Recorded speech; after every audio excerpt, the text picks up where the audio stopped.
पृथु एक सूर्यवंशी राजा थे, जो वेन के पुत्र थे। वाल्मीकि रामायण में इन्हें अनरण्य का पुत्र तथा त्रिशंकु का पिता कहा गया है। ये भगवान विष्णु के अंशावतार थे।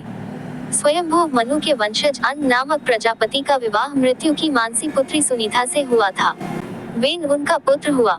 सिंहासन पर बैठते ही उसने यज्ञ कर्मादि बंद कर दिए। त्रजोरशियों ने मंत्रपूर्ण कुशों से उसे मार डाला। सुनीता ने पुत्र का शव सुरक्षित रखा, जिसकी दाहिनी जंघा का मंथन करके त्रप्लशियों ने एक नाटा और छोटा मुख वाला पुरुष उत्पन्न किया।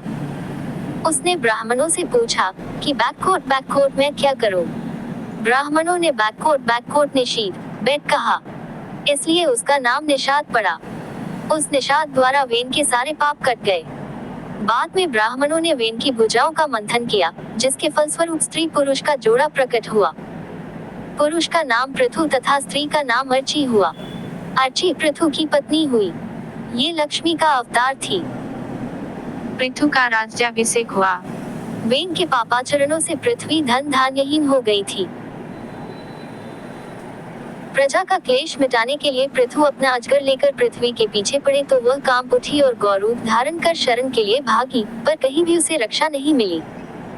उसने राजा से प्रार्थना की कि वह अपने उदर में पचे धन धान्य को दूध के रूप में दे देगी, बशर्ते कि एक बछड़ा दे। स्वयंभू मनु को बछड़ा बनाकर पृथ्वी दुही गई। अंत में राजा ने पृथ्वी को कन्या रूप में ग्रहण किया। पृथु बड़े धर्मात्मा एवं भगवत भक्त थे। इन्होंने ब्रह्मावर्त प्रदेश में पुण्यतोया सरस्वती के तट पर 100 यज्ञ किए। 100वां यज्ञ चलते समय ईर्ष्यालु इंद्र ने इनका अश्व चुरा लिया तो ये कुपित हो गए और धनुष पर अपना बाण चढ़ा लिया। त्रजोरशियों के मना करने पर भी वे इंद्र को होम करने लगे तो ब्रह्मा ने उन्हें रोका। इस पर धर्मात्मा पृथु ने अपना यज्ञ ही रोक लिया। पृथु ने प्रयाग को निवास बना लिया। स्वयं सनकादि इनके यहाँ उपस्थित हुए। अंतिम दिनों में पृथु अर्ची सहित तपस्या के लिए वन में चले गए।